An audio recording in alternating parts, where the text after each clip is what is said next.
வணக்கங்க. இது அங்காளம்மன் சத்யா வீடியோ. அங்காள பரமேஸ்வரி வந்துங்க ஒரு கதை சொல்லுவாங்க. வல்லாள கண்டனை என்ன பண்ணியிருக்கா அந்த அம்மா, வல்லாள கண்டனை சம்ஹாரம் பண்ண வரா அந்த அம்மா. அப்போ வரும்போது அவர் என்ன பண்ணுறாரு, அந்த அரக்கன் என்ன பண்ணுறான், போயிட்டு ஒரு பொணத்துக்குள்ளே ஒளிஞ்சிக்கிறார். அவர் ஒளிஞ்சிக்கிற போது பொணத்தை பார்த்து அருவருப்பு அடைஞ்சி போகிறவளா அங்காள பரமேஸ்வரி, இல்லை பொணத்தை பார்த்து பயப்படுறவளா அந்த அம்மா?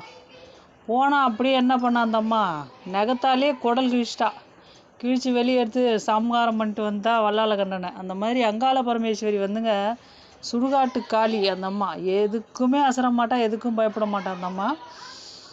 அந்த மாதிரி வல்லாள கண்டனையே வாரி கொள்ளையிட்டவளே, அந்த வம்சத்தையே கருவறுத்துட்டு வந்தா அங்காள பரமேஸ்வரி. அந்த மாதிரி அந்த அம்மா நினச்சானா ஒரு நொடியில் ஒரு வழி பண்ணிடுவா. வாழ வைக்கணும்னு நினச்சாலும் அந்த அம்மா நினச்சா ஒரு நொடியில் மாற்றத்தை கொடுப்பா. அங்காள பரமேஸ்வரி வந்து உக்ர தேவி தாங்க. வணங்கினா சாந்த